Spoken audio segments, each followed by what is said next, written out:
So today I'm going to speak about an interesting topic, which I've never really spoken about before.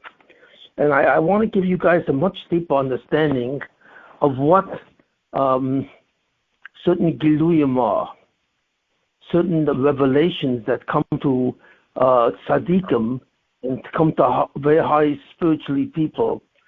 I want to talk about Ruach HaKodesh, Nevuah, the Nevuah of Moshe Rabbeinu, and finally the Haschala of Mashiach. And I want to define exactly how do these things happen. In other words, I want to discuss these things enter the consciousness of very big tzaddikim, but we really don't know what these are. So I'd like to give a definition for it and explain the process of exactly what are these Giluyim. The Giluy of Ruach HaKodesh, the Giluy of Nevuah, the Giluy of Nevuah Moshe, and finally the Giluy from the Mashiach are called Haschala. So that's what I want to do today, okay? Okay. All right. Okay, this is going to be a deep chair, so hang on. I think all of you have heard of the Ribnitzer Rebbe. Yes, I believe you all have heard of the Ribnitzer Rebbe. Yes. Could you all silence your phones? I believe you all have heard of the Ribnitzer Rebbe, and you all know that he was a very spectacular person. He was a tremendous tzaddik, and it was like every second of the day he was involved in some kind of spiritual activity. He was a tremendous dovek and so on. He was always conscious of God, but he was also spectacular in the kinds of revelations that he had. First of all, he had Ruach HaKodesh, and I know personally because he described this to me, he was Zocher, the Gili Elio, to the revelation of Elio Novi, whom we saw quite often. So we know that the Gili Elio Novi comes only to the highest person in the world, or the second highest. Elio Novi does not come to everyone, even if he's a big tzaddik. But those people that he comes to are very spectacular. And since the Ribnitzer Rebbe was Zocher the Gili Elio, how do I know this? Because for a number of reasons. First of all, his Gaboim said that he was Zocher the Gili Elio, that there were times that the Ribnitzer Rebbe would tell people, he would tell his Gabbai, Zat still, Elio Novi's in the room, he would tell him that Elio Novi is now present in the room, and even though the Gabbai could not see him at all, he would say that. And I was when I was once in a conversation with him, I asked him a question, and he told me an answer, and I said to him, how do you know this answer? Because it's not kind of an answer people would know. So he said to me, straight to my face, because the Elio Novi told me. So therefore, I had this information that he was Zocher the Gili Elio. But he was Zocher to a spectacular form of Ruach HaKodesh. And I just want to tell you an example of this, one incident of this Ruach HaKodesh to kind of begin to define what Ruach HaKodesh is. Ruach HaKodesh means in English, the Holy Spirit, which is a certain level of consciousness where a person suddenly knows many, many things that can only be known if you experience them directly. He could look at a person, and he first of all could understand the condition of that person. He could look at a person and see his spiritual nature. In a certain way, he can see the soul of another person. And from that soul, he was able to understand the whole life cycle of a person. I know that people have always told me that he was able to look at them and tell them many things that happened to them in the past, that it would be impossible to know unless you knew these people. He can tell the condition, the spiritual condition and the physical condition of a person. He was also able to relate to a person, his experiences, and there was no way that he could have known these. In addition to that, he was able to look at a person and tell him to some extent his future. He would be able to see things that would happen to him far into the future. And this is the characteristic of Ruach HaKodesh. Ruach HaKodesh is the lowest form of revelation, in other words. And there's a statement by Rabbi Akiva in the Gemara where Rabbi Akiva says that even though Nevuah, or prophecy, which is the gift of prophecy, was taken away from the Jewish people, in other words, the last of the Nevi'im in Klal Yisrael, the last person who was a Navi in Klal Yisrael, his name was Malachi, who lived around the story, a little before the story, around the story of Purim. And he was the last person who possessed this skill, I should say, or the ability to be a Navi. So Rabbi Akiva ben Yosef said that even though God has removed Nevuah from the Jewish people, he has still allowed them to have a certain level of revelation where they can still see many things that would happen to a person or who a person was. And this revelatory ability was called Ruach HaKodesh, or the Holy Spirit. So they say one story that indicates this ability of the Ribnitzer Rebbe, where the Ribnitzer Rebbe was once wanted to go to a mikveh, so he went into a shul which had a mikveh, and he went downstairs to be tovel, to immerse in the mikveh. Meanwhile, upstairs in the shul, there was a bezdin that was coming together, and they had to give a get. A man was divorcing his wife, and we know the halacha that you have to give a get. So this was taking place upstairs while the Ribnitzer Rebbe was using the mikveh downstairs. When the Ribnitzer Rebbe finished, and then when he went upstairs, he saw that there was a bezdin that was actually writing a get for a husband that was going to give it to his wife.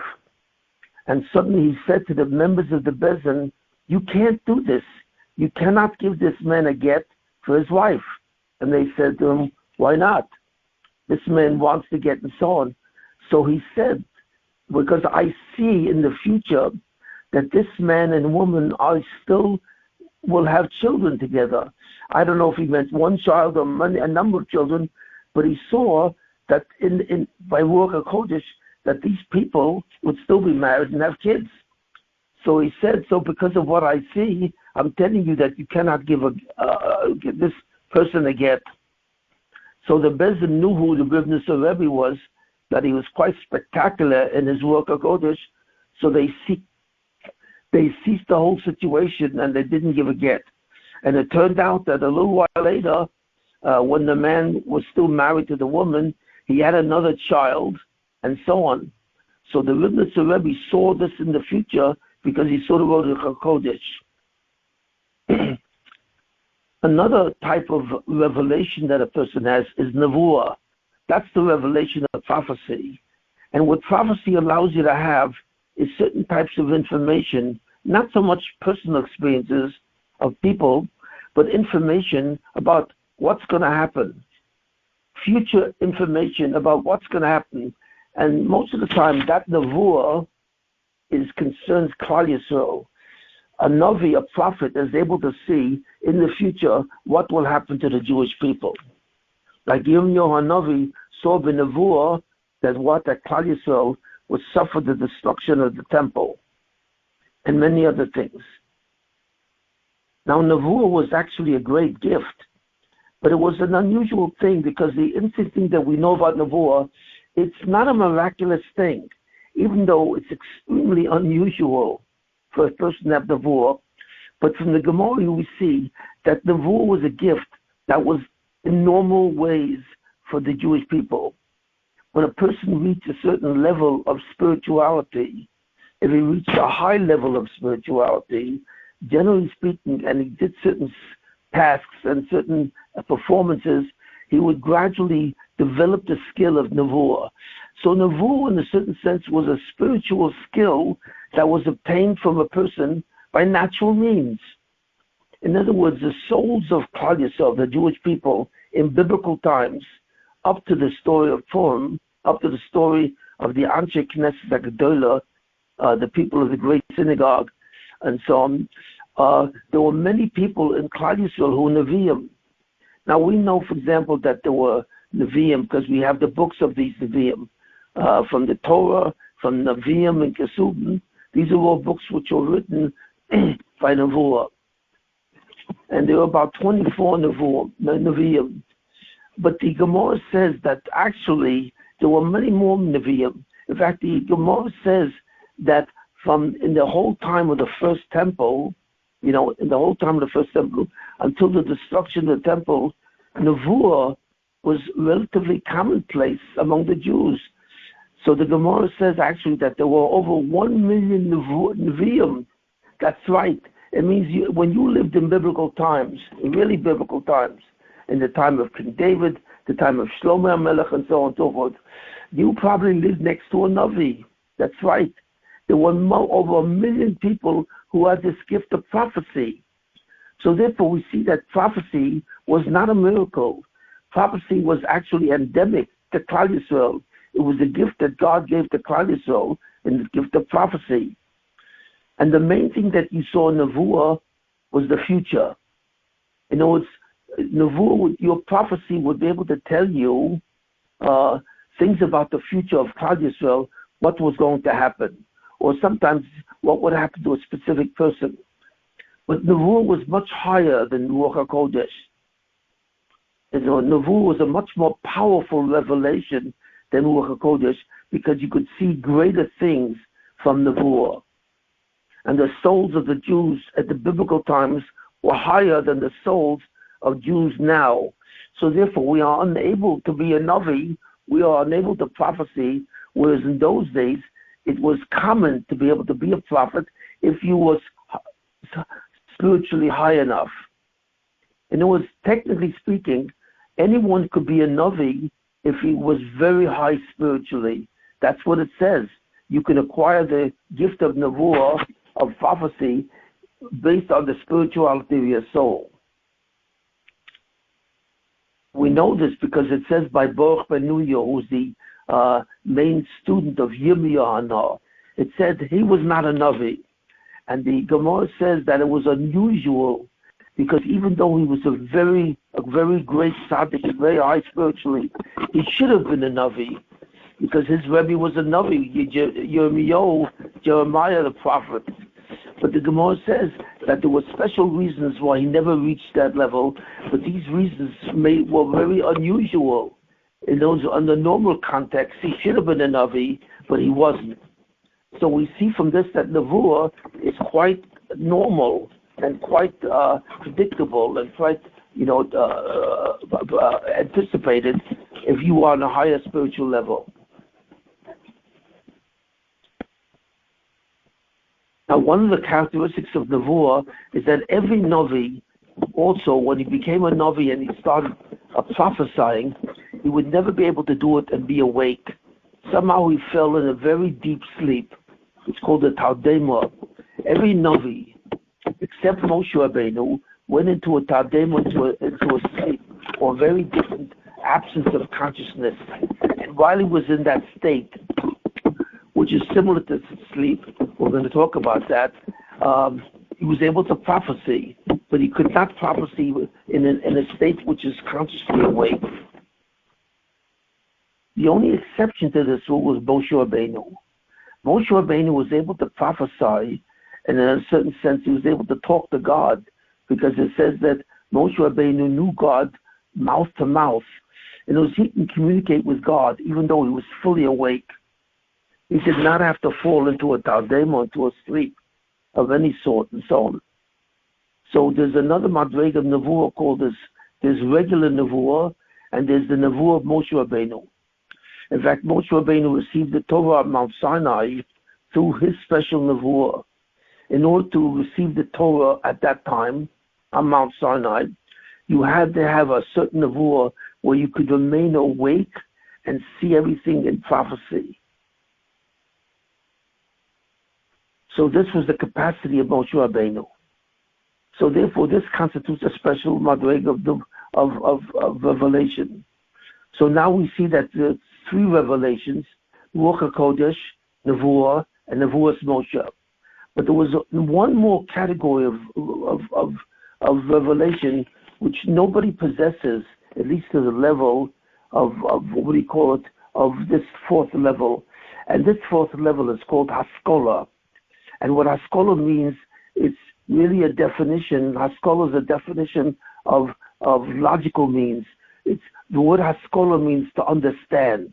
The word seichel, which means the mind, comes from the word Haschala. So it means you know everything not because you have a vision in your dream or you have a vision in your mind, but rather it wasn't a vision which is physical, based on physical experiences, but it was a understanding. It was a knowledge, and this is called Haschala, and this is the main gift of the two Mashiach, the Mashiach ben Yosef to the Mashiach ben David, and I will explain this later on what this is. So we see there were 4 categories of revelation. There was a category of Ruach HaKodesh, of Nevuah, a category of Nevuah's Moshe, which only was 2 of him, and finally a category called Haschala, which is 2 of the 2 Mashiachim on the highest level. Now, the main question that we want to know is, what is this? These sound like miraculous experiences. So exactly what are these revelations? How do they occur? What are their principles? And so on. So this is what I want to talk about today. There's something very important to understand, and so on. Because what that is, the knowledge of the soul and the knowledge of the mind. They are 2 different forms of knowledge, and I want to talk about each one. What does the mind see with the eyes? You know, how do you interpret events from your sensation of sight, sound, and so on? The sensation of the body reveals sensations, and these sensations reveal the external aspects of another person. What you see of another person fundamentally is the appearance. You see the way he looks, if he's dressed, what he's dressed in, and you see the condition of his face, of his body, and so on. That's called his appearance. But when you're looking at his appearance, you have no knowledge of the content of the consciousness of the person. In other words, when you see a person, he's usually a stranger, and you have no understanding of who this person is as a person. You don't know anything about his personality. You know nothing about his history. You know nothing about his childhood or as many times his life. You don't even know who he's married to or anything like that. So therefore we see that there are 2 forms of knowledge. There's the knowledge from the senses, that you simply know that he is, and you know that he is through his appearances. But there's another knowledge of a person where you know about him. You know the content of his consciousness. You may know his condition, his physical condition. You may know experiences that he had when he was younger and throughout his life. But of course, you have no knowledge of his future because that's completely hidden. So this knowledge is the sensory knowledge of his appearances, where you know his external situation, his appearance, but you do not know his internal experience, and surely you have no idea of what his future is. Why is that? Because fundamentally, physical sensation is able to distinguish the concept of multiplicity. In other words, the physical mind and the sensations of the body see everything about a person separate or different from another person. When a person sees an entity, he sees an individual entity. For example, if you go into a room and you're looking at the furniture, you see a bookcase and you see a desk, and you see these are 2 different items. These are called entities, and they're separate in the way they exist, and separate in their definition of what they are. So the physical universe is something which encompasses what's called individual entities. And therefore we say that in the physical universe there's what's called the multiplicity. Every entity in the physical universe is separate from every other entity. It has its own essence, its own definition, and it holds its own process of existence. And everything is separate from each other and has nothing to do with each other, you see. So this is the way knowledge is obtained in the physical universe. It's obtained first on the level of appearance, then gradually it's obtained on the inner level that has to do with, let's say, the way it functions or the way it behaves and so on and so forth. But in order to know these things, you have to do experiments and you have to question the person and so on. This information is not automatically given.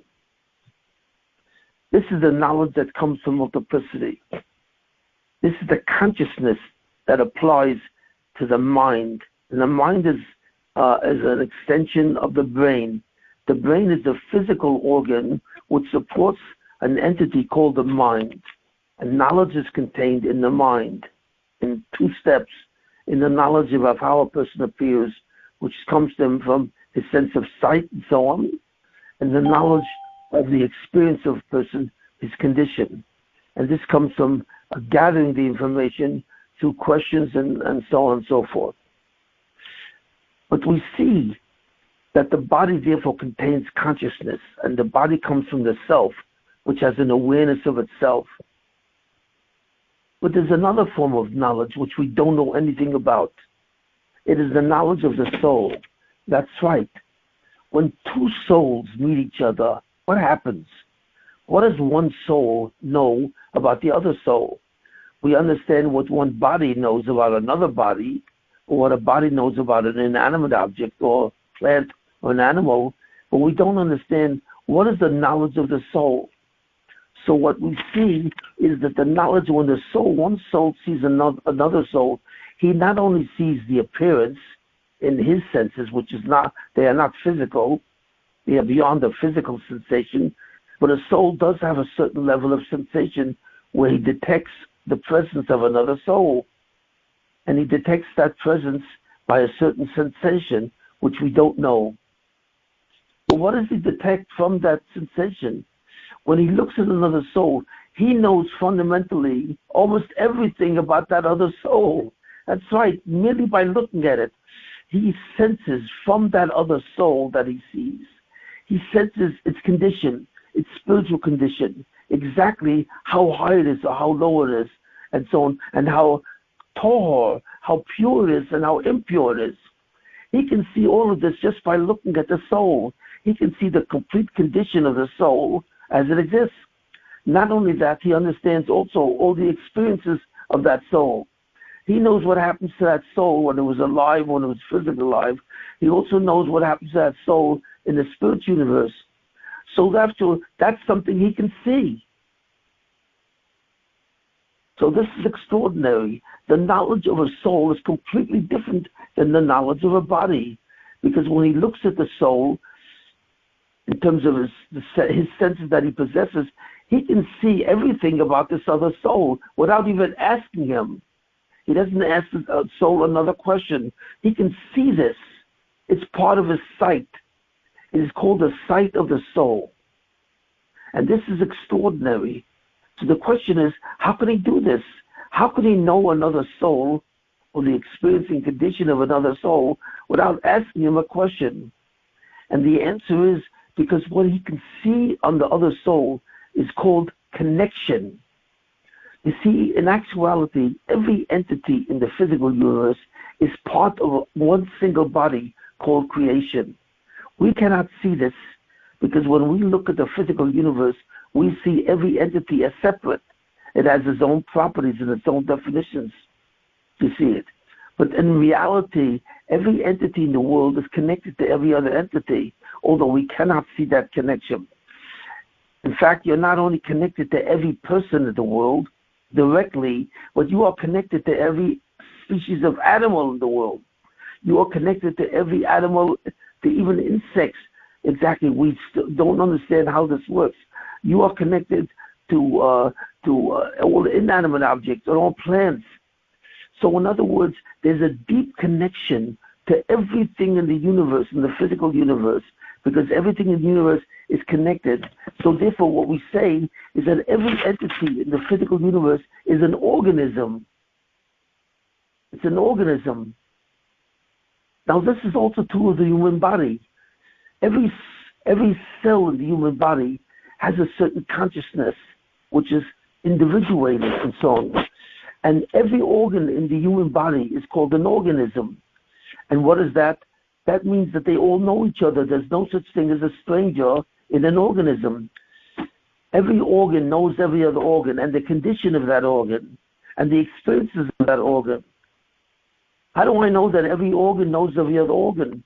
Because if you have to give a transplant into a person who needs a new liver, let's say, for example, so then you have to give him the liver of another person. You know, you have to take out the liver of a person, let's say, who just passed away and is still alive, so you can put it in the body of the recipient of the transplant. So can you do that automatically? No, because the body rejects any organ that's coming from another person. So therefore the body says, I won't accept this liver. Why? Because it's not my liver. What? There's something called your liver? What does that mean? We don't understand this. But there's something about every organ in the body which belongs to each other. And every organ, every cell in the body knows every other cell in the body, its condition, its experiences, and so on. Why? Because that's the form of its organismic knowledge. And this is called organismic knowledge. The information that we get from the eyes by vision doesn't give us organismic knowledge. We see another person who we've never seen before, and he's an absolute stranger. All we can see is the appearance. But on the biological level, on the microscopic level, every cell in the body can identify every other cell in the body. The liver can see the condition and the experiences of the kidneys, and they can see the experiences of the heart and the brain and so on. So therefore, there's no such concept as a stranger. There's no such thing as a stranger. In the organismic knowledge of a body, every cell knows every other cell which belongs to itself. And therefore it says, I don't want this liver doesn't belong to me, it belongs to someone else, and therefore I cannot use it. So therefore it rejects the organ. That's what it does. It actually does a rejection. So therefore doctors have to put in an anti-immune response. It has to somehow weaken the immune response so that the immune system of a person does not reject this new transplant, or else it would reject it. That's the only way a person can receive another organ of another body. So in a certain sense, this is exactly how one soul sees another. It has what's called organismic knowledge, because when the soul sees another soul, it instantly understands its connection to this other soul. So if it understands the connection, it understands what's the content of the consciousness of this other soul. That's an organismic knowledge. In the physical universe, the body cannot have organismic knowledge in its consciousness. We see every person, every entity as separate and individual. We see a multiplicity of entities. But in the spiritual universe, the soul can see. So we see that one soul knows another through its sensations. But since it's connected, every soul is connected to every other soul. It's an organism. In some way, it has an intricate connection to every other soul. So the human race is really a single species. It's a single mind where every person in the human race is connected. So therefore, through that connection, every soul knows in the internal nature of every other soul.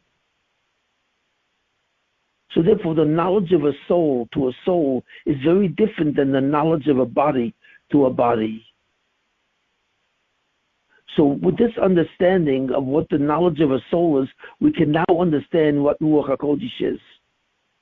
In other words, Ruach HaKodesh is simply the process where a person becomes so spiritual that he connects with the consciousness of his soul. Normally the consciousness which pervades the human body is the consciousness that comes from the brain. And that consciousness sees every entity as separate. But in some way, the person, you see, is able to suddenly develop a connection or a union with the knowledge of his soul. It can actually sense the consciousness of his soul. And since the consciousness of his soul is organismic,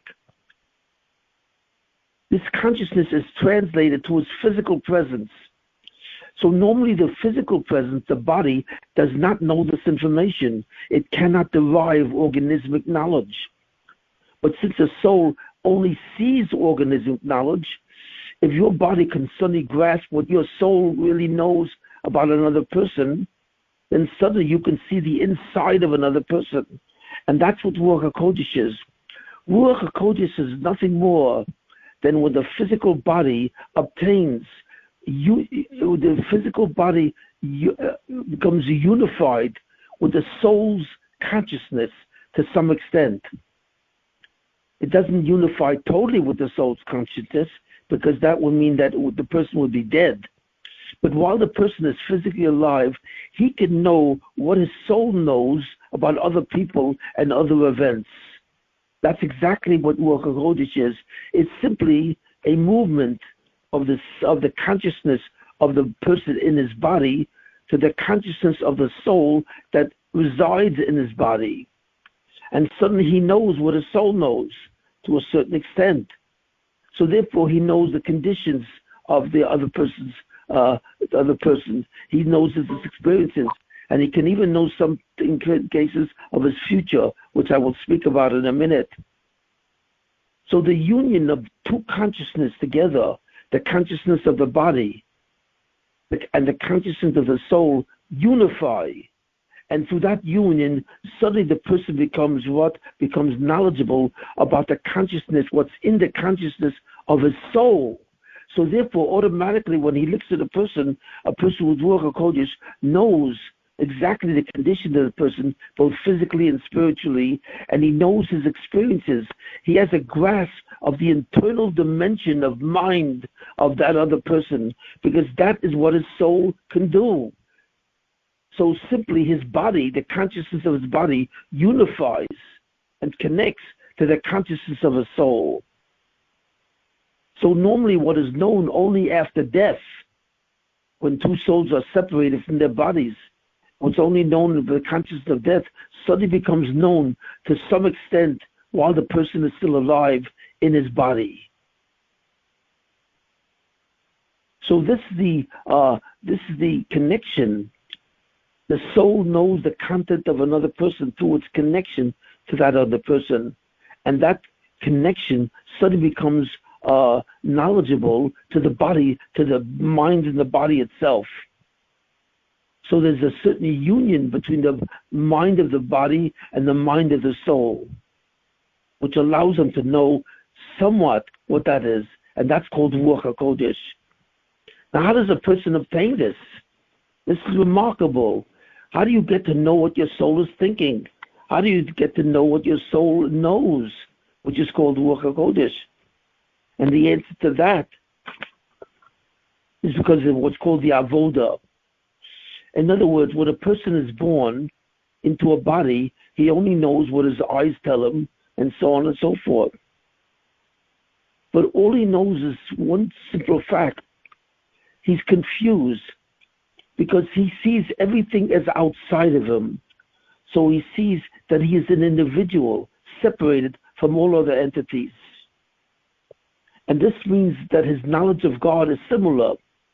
When he davens to God or he speaks about God, he thinks he's speaking about an outside entity, that God is outside of him. And therefore there are two entities. There is a dual entity. There's me and there's you. God is a you. That's how he senses God, as outside of him. But at the same time, he also knows something else, that based on his knowledge of God itself, God is not a you, God is an inner me. In other words, he also knows logically, and if he thinks about it, that God is really behind the essence of self, the essence of his own consciousness, that his own self-awareness is part and parcel of God's sense awareness. So God, in a certain sense, is his foundation. So therefore, God is not outside of the soul. He is the foundation of the soul. The gift to the soul is the gift of self-awareness. And your self-awareness of yourself comes from the self-awareness of God.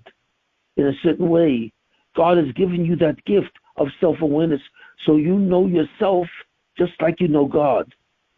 But because it's self-awareness of yourself, because you see yourself as a me, you see God as a you. But the truth is, God is not a you. God is an inner me. He is the foundation of your self-awareness. So the person has these two realizations at the same time. While the person is in the body, he senses individual entities. And as individual entities outside of each other, every entity in relation to him is a me and a you. But the truth is that every entity is really an extension of the self-awareness of God, which is given to him as a gift. Now, how can he develop the knowledge of the soul? And the answer is by doing mitzvahs. The only case where a person has free will is in the performance of mitzvahs.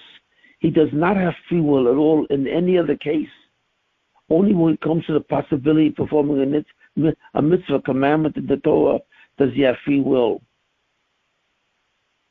And when he does a mitzvah, when he fulfills the commandments of the 630 commandments, he becomes closer, much closer to the knowledge of God, not as a you, but as an inner me. So the performance of mitzvahs makes his consciousness much more spiritual. That's right. It elevates your consciousness to a much higher level of spirituality. So even though you don't realize it, you are actually coming closer to the consciousness of your soul. That's right. Because the consciousness of your soul is interfered with by the fact that you're in a body. So while you're in a body, you also have the consciousness of self as a you, as outside of something else. But as you perform the mitzvahs create a state of devekus, which is attachment to God. And because you did that mitzvah with your free will, that mitzvah has the ability to empower you to slowly draw on the consciousness of the soul. That's right. That's why a person who's said to be spiritual is considered a different species than somebody who's not. Why? Because a person who's physical and thinks in physical sense sees everything outside of him as separate, as a you. He does not think in terms of organismic thinking. He doesn't see his connection to another person at all. But as he does mitzvahs, the mitzvahs that he performs affects his soul and his body, and it removes the mask between his soul and the body. So in a certain sense, he merges with that soul and begins to attain a higher consciousness. A person who's a dovik has a tremendous sense of God's existence and God's presence. In fact, he experiences God as a sense of love. He performs the mitzvah, V'ahavta Hashem Elokecha, and you shall love God. He's able to love God in a real sense. This is not something that he imagines or that he's faking. He truly loves God as if God was in him. He senses God's presence in him. Now that's a very high madrega. But if you're on that madrega, you automatically start to have certain levels of consciousness that pertain to an organism. You begin to see connections to yourself and other people also. At a certain level, when you're at tzaddik, the connection is so high that you can begin to feel literally the knowledge of the soul. So therefore, your knowledge becomes at that level organismic. When you're in your body and you're totally a physical person, it's not organismic. It's a part of a multiplicity. But when you do many mitzvahs and you become a tzaddik and you love God in such a sense, your mind then becomes somewhat united with the mind of the soul. So therefore, you can see on some level what your soul sees. Because remember what I said. What I said was a very important concept, that the soul has an organismic vision of every other soul. It knows every other soul in terms of its internal contents, its condition, its experiences, and in certain cases, its future. So you begin to participate in that knowledge through the mitzvahs by becoming a tzaddik. Your knowledge begins to replicate the knowledge of your soul. So that's exactly what Ruach HaKodesh is. So we see an amazing thing. Ruach HaKodesh is not magic. It's not magical. It's simply higher. It's elevated. It means that your knowledge is being transferred to a state not only of a multiplicity, but it's becoming organismic. You're beginning to share that which your soul sees. That's right. Because your soul is part of you. You don't see what it sees because you think that what God is a you. So since you see a God outside of you, you think he's separate from you. So you're cut off from the knowledge. But as you do mitzvahs and you become higher spiritually, your soul, which sees everything of another soul or of another person, begins to share its knowledge with the person that it inhabits. So that's what we see with the Ruach HaKodesh. It comes from being a tzaddik.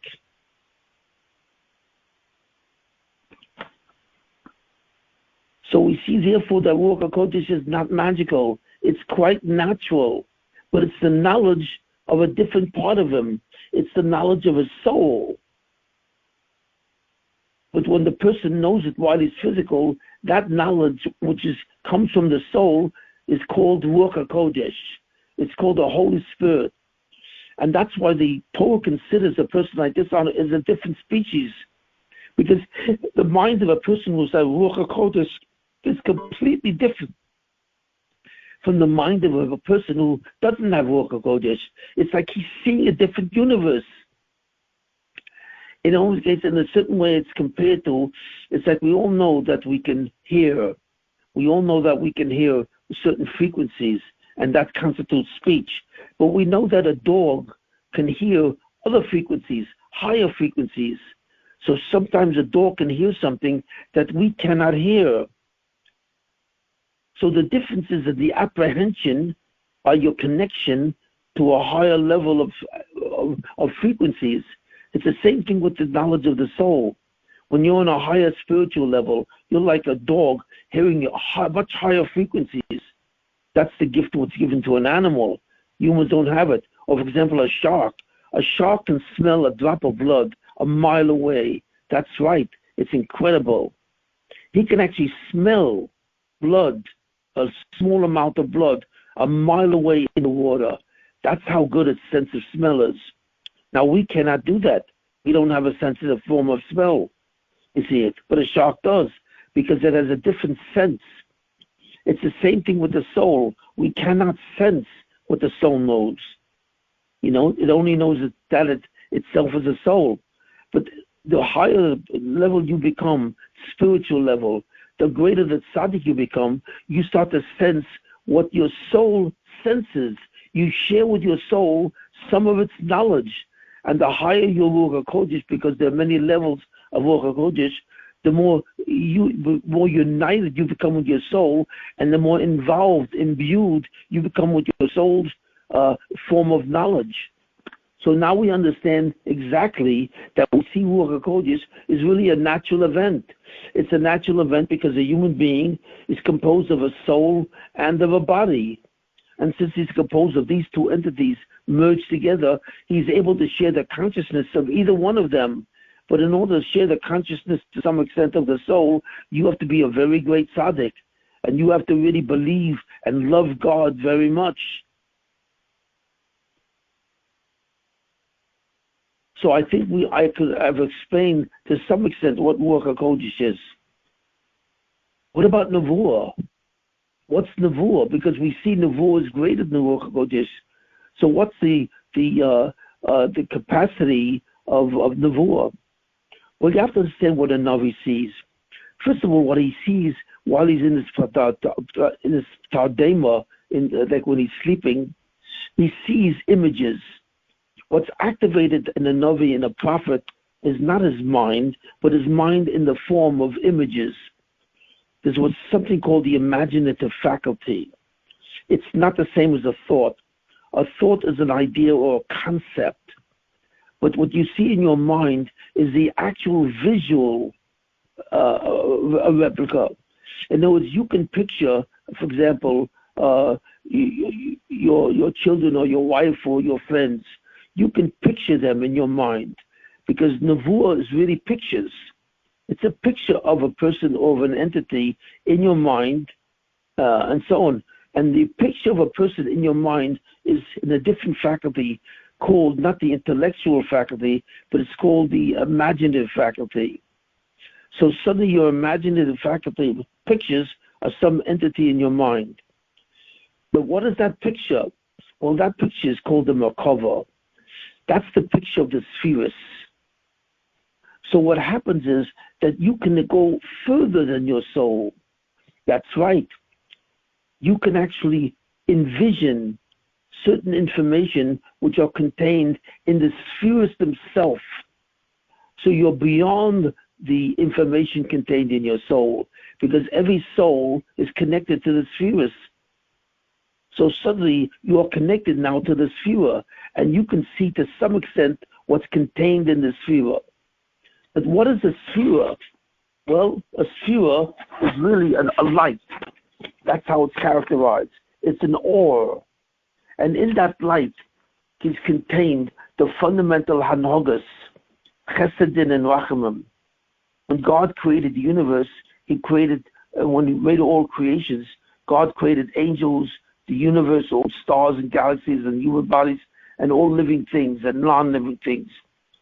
And all these things are given life to it, or existence to it, through the spheres, by this illumination of the spheres, which are called auras, lights. And these auras, or these lights of the spheres, really represent three fundamental hanogas, chesed, din, and rachamim, which is what loving kindness, chesed, they give the person certain qualities and certain characteristics without condition. He doesn't have to do anything to earn them. The second hanoga, or activity of these spheres, is the concept of din, judgment, where a person is given certain types of gifts, but only if he earns it. So chesed is love unconditionally. Din is love conditionally.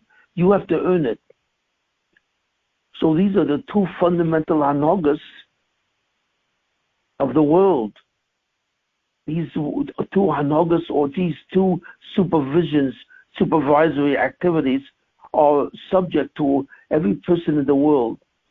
Either he receives gifts from the spheres through chesed, where he doesn't have to earn it, or he receives it through din, where he has to earn it. How does he earn it? By doing the mitzvahs. Because when he does the mitzvahs, he slowly rises from his body to his soul. And he acquires Ruach HaKodesh, and then later on he can acquire, if possible, Nevuah. Nevuah means that now he's connected not only to his soul, but he can connect to his soul, which connects to the spheres. So in other words, his mind now connects to his soul and sees to some extent what his soul knows. But every soul is connected to the spheres, which are the lights which actually supervise or conduct the world itself. So in a certain sense, he connects to the spheres, to the auras, through the soul. So it's like a double connection. And what's in the spheres? Well, every person has certain individual spheres. There are 10 spheres, which represent chesed, din, and the third hanoga, which is called rachamim, mercy or compassion. So when something is done to a person from God, God does it either from something that he didn't earn, or else that's called chesed, or he gives him something which he did earn by his own efforts, by doing the mitzvahs, that's called din. And sometimes a person earns something where he should have earned it because of his deeds and mitzvahs, but he didn't do mitzvahs, instead he did sins. So what God has is compassion, and that's called rachamim. So the three fundamental hanogas of the bria of creation, it's called chesed, unconditional gifts, din, conditional because of his efforts, and rachamim, undeserved gifts. Even though he doesn't really deserve it, he still gets it, and that's called compassion. And these three supervisory actions apply to every human being. Every human being on the face of this earth is connected in some way to the spheres, and they determine everything which happens to the person when he's born, how he lives, his wealth, who he marries, who his family is, what his job is, and so on. Every aspect. It also controls when he will die, and so on. and he also controls him in heaven. What his condition will be in heaven, whether or not he will go to Gehenna or whether or not he will go to Gan Eden, which of course is similar to some extent to Olam Haba.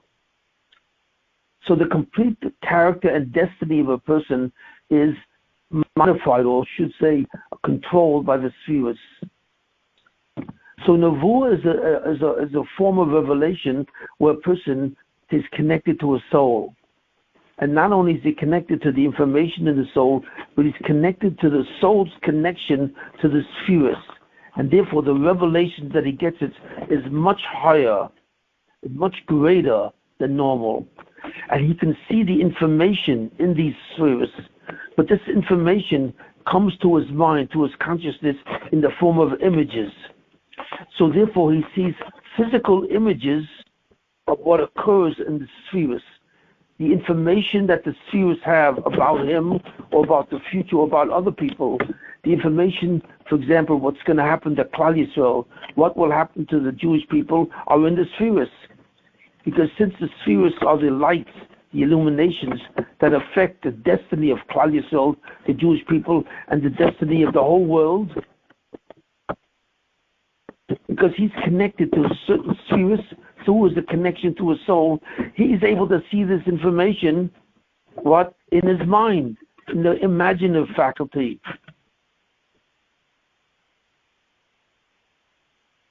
And this is extraordinarily powerful. So that's why the information in the spheres is much greater than the information is in his soul. And he is now connected to the information in his spheres, as translated in the imagination. Now there's something that we know which is very important, that every Navi has to go into a Tardema. Every Navi has to go into a sleep. You know, it's like he falls asleep. Why does he fall asleep? And not only that, why did Moshe Rabbeinu, when he had his Nevuah, he never went into a Tardema? So why is that? What's the difference between two types of Nevuah? Well, the reason why he falls asleep, it's not that he falls asleep. I'm just using the term because it's something we can relate to. But what happens is the person is elevated to a point near death. That's right. In other words, as you get closer to the soul, you rise up in elevation. Your soul becomes greater and greater, so therefore you begin to connect to your soul or the information in your soul.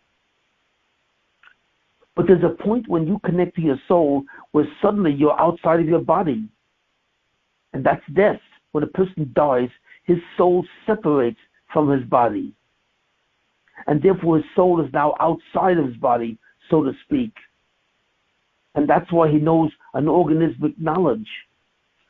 But once the person becomes a Navi, he is now connected even further to the spheros, which are the Haschala, to the supervisory actions of the light that comes from God. So therefore, he's now on a level which is even higher than being connected to a soul. And there's a certain danger to that. That's right. It's very dangerous. Because normally when you reach those levels of height, you gradually begin to leave your body. That's right. You know, it's as your soul rises, as the information that you have from your soul rises, your connection to your soul rises. So more and more you begin to leave your body, really, physically. So what happens when you begin to leave your body is that if you continue the process of leaving your body and connecting to your soul, gradually you would die. You would be your soul. You would be outside of your body. Of course, then you wouldn't be alive. God doesn't want that.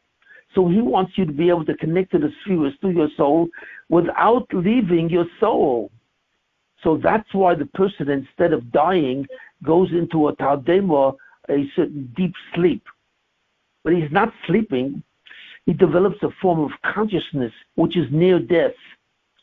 Because one step beyond Nevuah is death. In other words, if he reaches a level of revelation called Nevuah, which comes from his soul in its relationship to the spheres, he's almost near death. And that is exemplified, that's exhibited by the fact that this person is in the Tardema. It's like his mind is almost completely shut down. And as he approaches death, where his mind completely ceases to exist, where the soul is outside of the body. So the only way a person can get to that level of consciousness, which is a nevuah or prophecy, is that he has to approach death. And by approaching death, his consciousness completely is absent. It completely begins to fade away as he approaches death. So to be connected to the spheres, you actually have to approach death. But he doesn't die.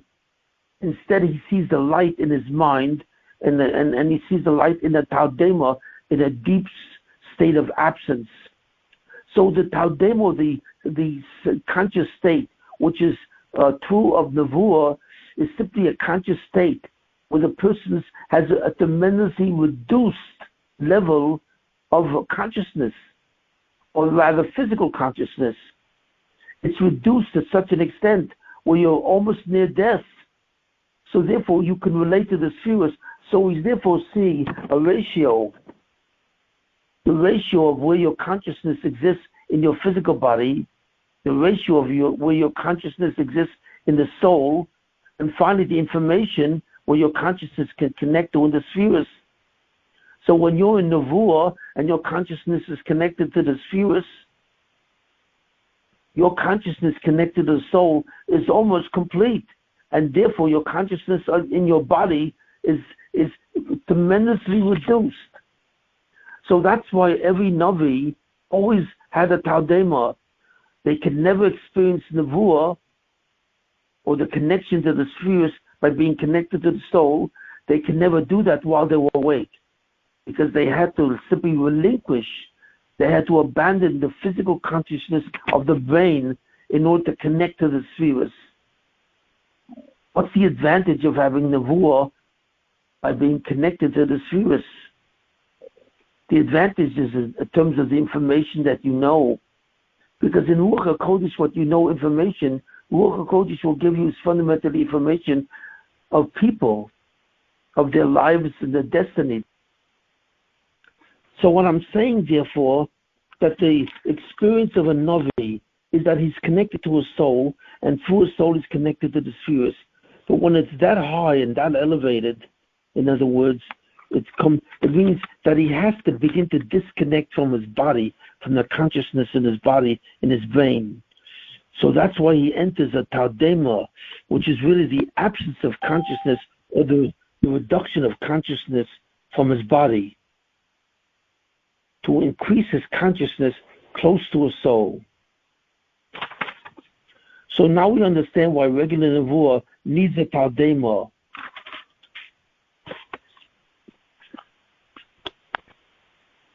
We understand that a soul needs a Taudema in order to connect to the experience of Nevuah.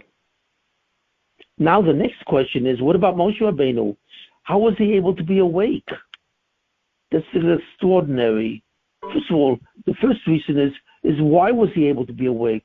Why was Moshe Rabbeinu so high that somehow he was able to be awake? Well, the answer is, it was the madrega of his body and the madrega of his soul. They were so great that there was a union. There was actually a union between his body and his soul, where they were both similar levels. Why was that? Because Moshe Rabbeinu, the madrega of Moshe Rabbeinu, the level of his soul, was equal to the level of all of Klal Yisrael.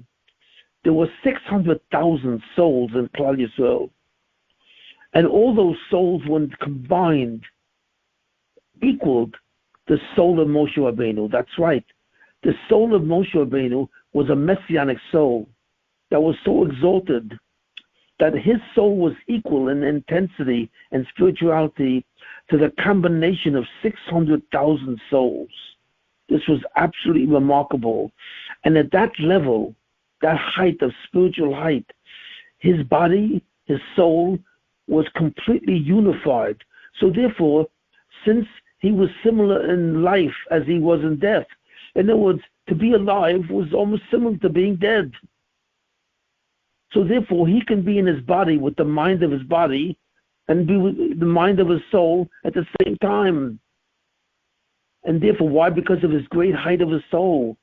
So therefore, Moshe Rabbeinu never had to go into a tardema, into what? Into a reduction of his physical consciousness.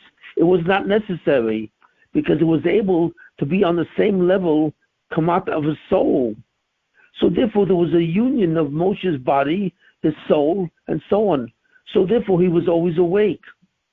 And with that kind of nevuah, that nevuah was so great, such a high level, that the information that was coming to him was always coming to him while he was awake. So therefore, that's why it says in the Torah that Moshe Rabbeinu spoke to God mouth to mouth, per per, because he did not have to leave his body. He did not have to have a reduced consciousness and almost go to the point of death to be able to connect to his soul on a level which then can connect to the spheres. That shows you the extraordinary level of Moshe Rabbeinu, and it was that level that allowed him to get the Torah. It was that level which allowed him to bring down the Torah from heaven, because the Torah in its Taryag information was completely known by Moshe Rabbeinu through this nevuah. And the nevuah of the mitzvahs of the Torah and the nevuah of the Torah was on the level where there was a union of his body and soul. There was only one man who ever achieved this in life, and that was Moshe Rabbeinu, and he achieved this in life because he had to bring down the Torah from heaven to earth. And in order to do that, therefore, his connections were so deep and were so equal in body and soul that he always was able to remain completely awake.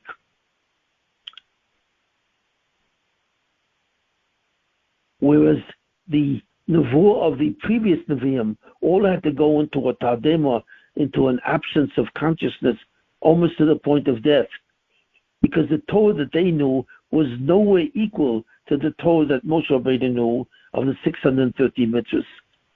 Since the level of Torah knowledge was completely different between Moshe Rabbeinu and between what? Between other people. Therefore, his ability of nevuah, which is the way he connected to the spheres through his soul and his body, had to be of an extraordinary level. For example, Avraham Avinu was very high also in terms of this level. Why? Because we know that Avraham Avinu, in a certain sense, knew the basic mitzvahs. It says that Avraham Avinu was able to keep the 630 mitzvahs. So how was Moshe Rabbeinu different from Avraham Avinu? Because Avraham Avinu understood what the mitzvahs were. He understood by the logical analysis of his body. He can see by the formation of his body, the limbs and the organs, what the mitzvahs were. He knew the contrast or the comparison of the mitzvahs to the human body. But he did not know the reason for the mitzvahs. He did not know the inner meaning of the mitzvahs, because that information can only be given to you by the nevuah of Moshe Rabbeinu, where your body and soul are almost equal to each other, and that you can be alive in a physical body and still have the connection to all that information. So therefore, even though Avraham Avinu was so great, he was not as great as Moshe Rabbeinu in the information that he had. So now we fundamentally understand who Moshe Rabbeinu was.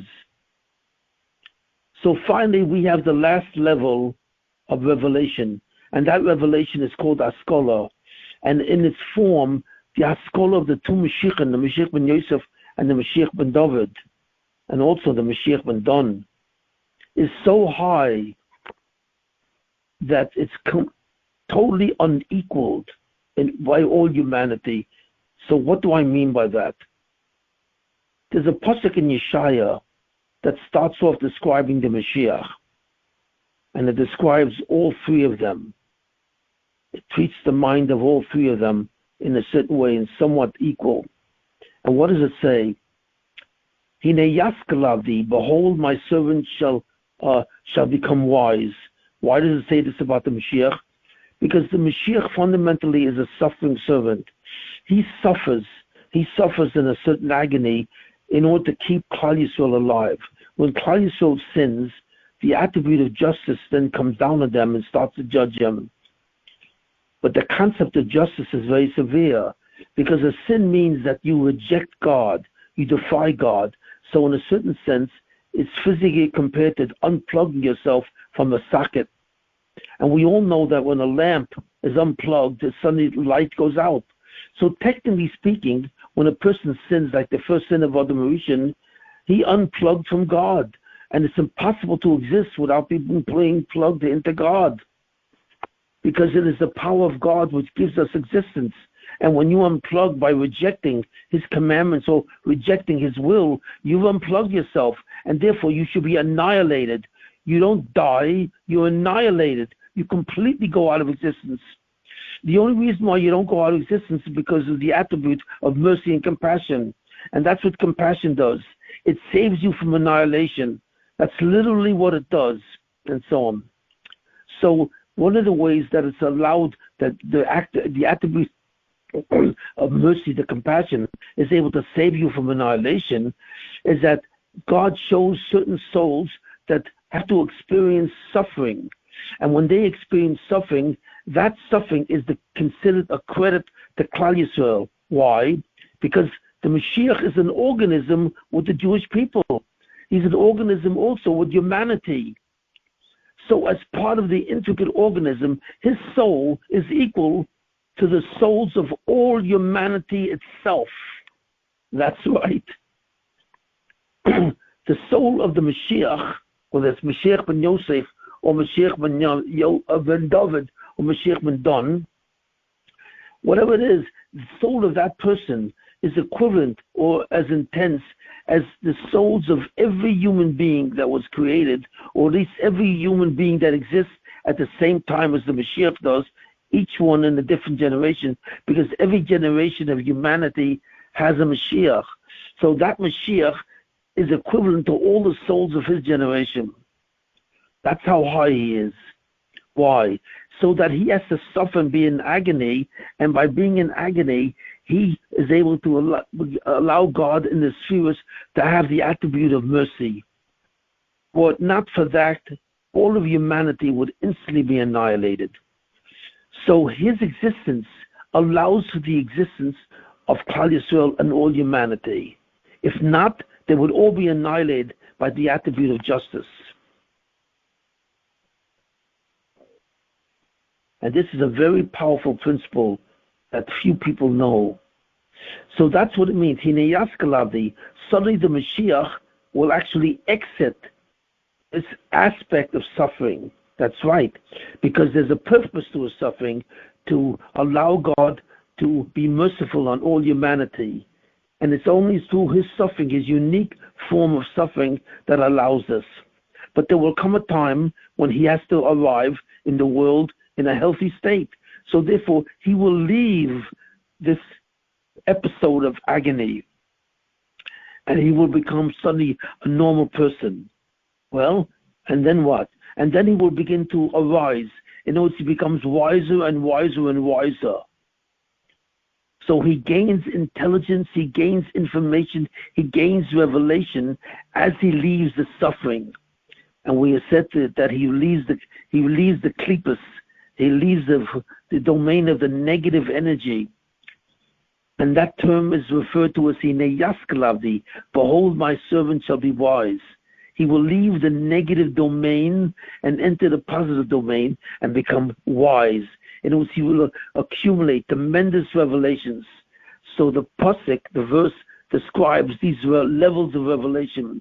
And it says, on the first level, he will suddenly leave the klipa. And that's the beginning of the geula.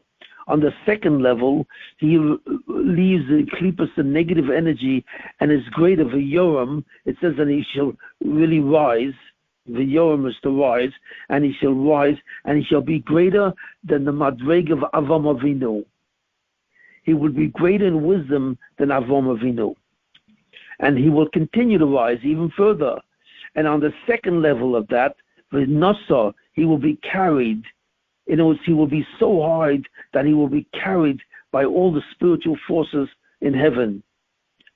And he will be greater than Moshe Rabbeinu. That's right. The Mashiach on the second level is greater than the mind of Moshe Rabbeinu. He will not be as great as Moshe Rabbeinu was in prophecy, because prophecy uses the imaginative faculty of the mind. But in wisdom and knowledge, his knowledge will be so profound as to be higher than Moshe Rabbeinu, and his knowledge is said to be of the 50th gate. He will be in the 50th gate of Torah, which means he will study and understand the connection and the interrelationship of every person on earth and everything that happened to every person. And at that level, if you went over to the Mashiach and you said to him, why did I marry this woman? Why did I have these children? Why did everything incident happen to me in my life? He would take one look at you and he would tell you everything completely. He also could tell you what your organismic relationship is with every other Jew, and what the organismic relationship between every Jew and every non-Jew. He had full information to understand every reincarnation and every judgment and so on. And on that level, he is greater than Moshe Rabbeinu, because Moshe Rabbeinu did not have that information. He will be able to tell you the how and the why of every event in human history, the how and the why of every event in human life. That's what will be on the level of his knowledge, which is extraordinary. But that is only the second level. The third level, it says Vigova Miyoid, and he will be extremely high. So it says he will be raised. Number one. Number two, he will be carried.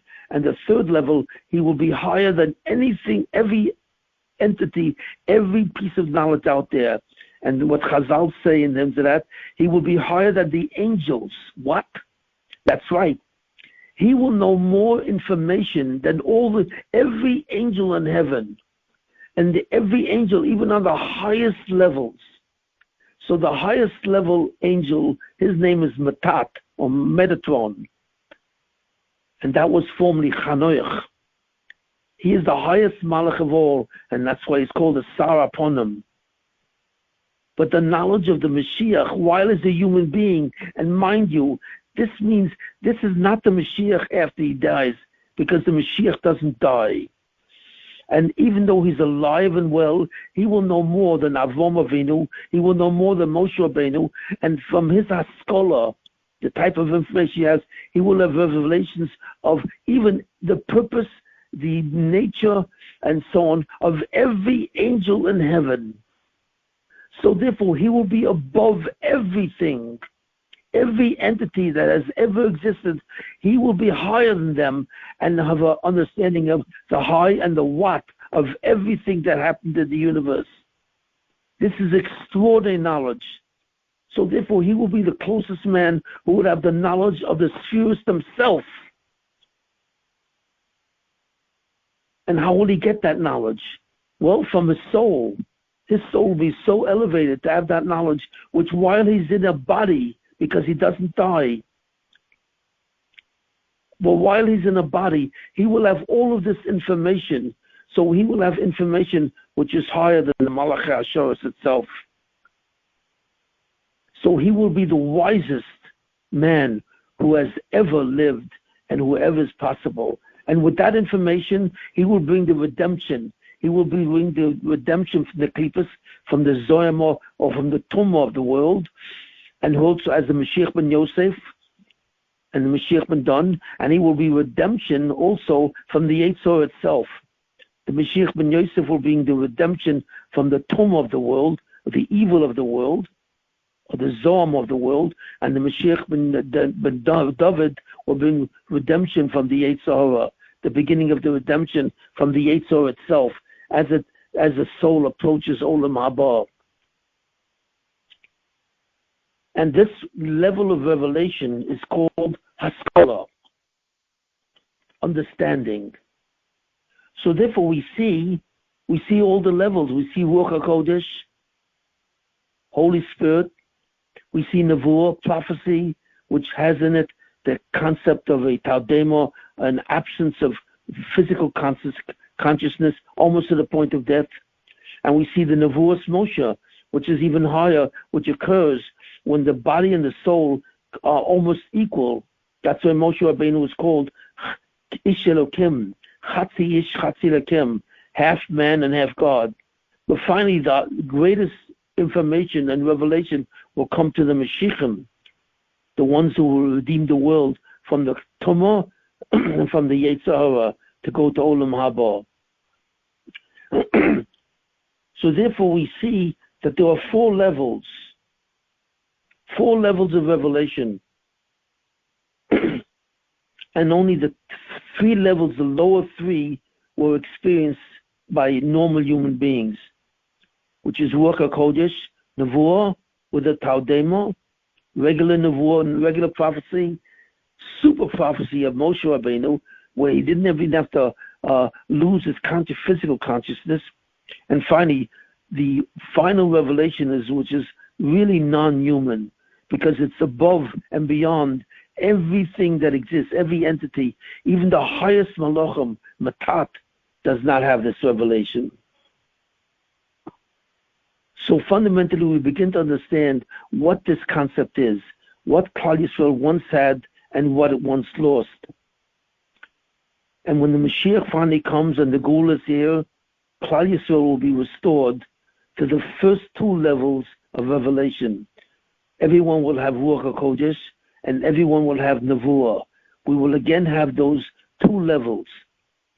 But only one man had the revelation of Moshe Rabbeinu, which is a certain level of prophecy where he did not go into the absence of consciousness itself.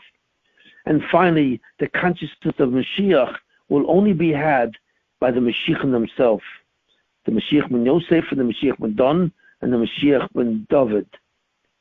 So therefore, these are the revelations and so on. And even though I'm speaking about something which we do not experience anymore, we're totally out of the experience of these revelations. Someday, every Jew in the world will have these revelations of what Ruach HaKodesh and Nevuah when the Mashiach comes and brings the Geula. May it soon appear. Okay, that's the share. Any questions? So I'm just curious, how does Bilam fit into all that? How is he able to? Okay, very good. Bilam, it appears to be, Bilam was able to achieve a level which is on the level of Nevuah Moshe. He almost had revelations identical to Moshe Rabbeinu, but those revelations came from the dark side. It came from the Klippos. But coming from the Klippos, he had almost the level of intensity that Moshe Rabbeinu had. Why? Why did God give a guy such revelations? Because the goyim could complain to God, well, if we had a prophet like Moshe Rabbeinu, if we had such a prophet, we also would have been great. So therefore, in order to take away this taina, this complaint that goyim may have as to why they were inferior in terms of divine performance, in terms of the connection to the divine, so therefore God gave one person who was called Bilam the ability to have a similar prophecy to Moshe Rabbeinu. That's why you find an amazing thing. You know what the most amazing thing is about Bilam? The prophecy of Bilam occurs in the Parsha, in the Torah. And the words that are used in that prophecy are all the exact words that Bilam saw in his prophecy. In other words, Bilam received literally the prophecy of the Torah, just like Moshe Rabbeinu did in his prophecy.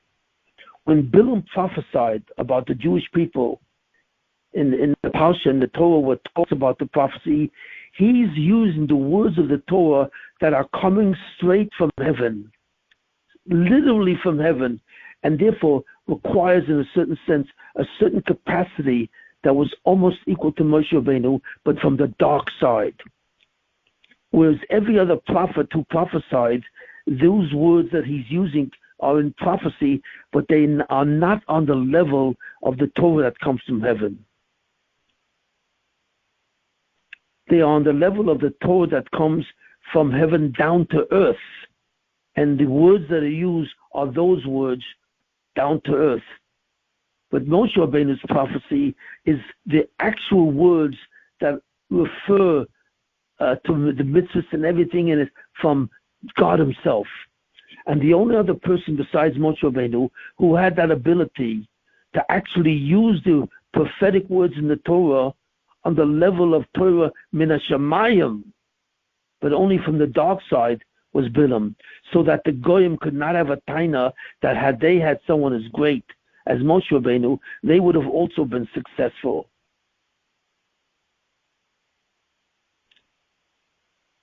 Are there any other questions? I wonder how do you access this kind of stuff from the dark side? Because it seems like Nevuah your soul is so refined. How can you? It seems like no. I don't know if you realize it. Bilam had sexual relationship with his mule. Sure. Does that sound like a holy person? Not at all. So that tells you that was the connection to the dark side. His sexual instincts were totally perverse in the sense that he had sex with an animal. He didn't even have sex with a human. So his consort was a mule. And that mule experienced a miracle. Why?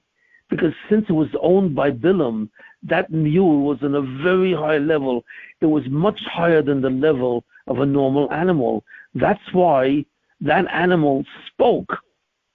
Because the Torah records the words of the mule as the mule turned around and spoke to Bilam, because Bilam struck the mule with his staff, and the mule turned around to him and said, "Why do you hit me?"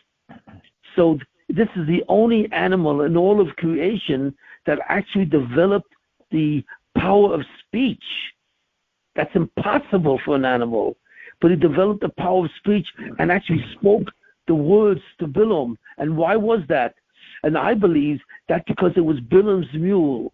In some way, because Bilam owned the animal, he was able to impart a certain greatness to his animal, so his animal could turn around to him and say, and have a conversation with Bilam. But it was only from the dark side. But the intensity of it was almost the equal of Moshe Rabbeinu. Are there any other questions? Well, so what confuses me is that my body blocks me from Nevuah. And why didn't his body block him from this tremendous... Because it was on the level. It was on the level of Moshe Rabbeinu, where your body does not block that thing. Because the soul of Bilam, I don't know, in some way, I don't know if it says this somewhere, but the soul of Bilam was probably equal to all the Goyim in the world. I can't say I've actually seen this, but it would seem to be like Moshe Rabbeinu was the equal of every soul of all the Jews at that time. The soul of Bilam could have been equal to the soul of all the Goyim at that time. So when you're in that level, when it's equal to all of humanity, you can, the intensity of your Nevuah is beyond the physical barrier. Right. So you can actually have the same Nevuah like Moshe Rabbeinu, but of course from the evil side. And I think that kind of explains it. Thank you. You mentioned about what's that? Yeah, so you mentioned that the Tardema, you go into the Tardema for Nevuah, and that way you access the spheros, and then you're able to see actual future events and so on. These people have near-death experiences, and many of them, there's one documented case where they actually, guy came back with all sorts of stuff in the future. It's been documented that he's seen future events. Is that a similar experience? Who? That book. There is a book written with Life Beyond Death. I forget the name of it. Life Beyond Life. Life Beyond Life. No, but he didn't experience Nevuah. he experienced high psychic phenomena, but nobody has ever experienced Nevuah since the death of Malachi, even though they think, because they confuse a psychic event from Nevuah. A psychic event is, in a certain way, is the ability to connect to the psychic realm of the person. The psychic world is really part of the body. It's the last extension of the body before his body becomes a soul. And that's called psychic phenomena. That's how people, sometimes they can tell the future by it's called precognition, or they can see things happening to another person very far away. That's called clairvoyance. Right. Those are like psychic clairvoyance. These are called psychic events. These are not really spiritual events, because when the person in his consciousness is able to approach spirituality or near death, that's Nevuah. But what they are approaching is, while they're in their body, they're somewhat approaching near death, but not connecting to their soul. They're connecting to the inner mind.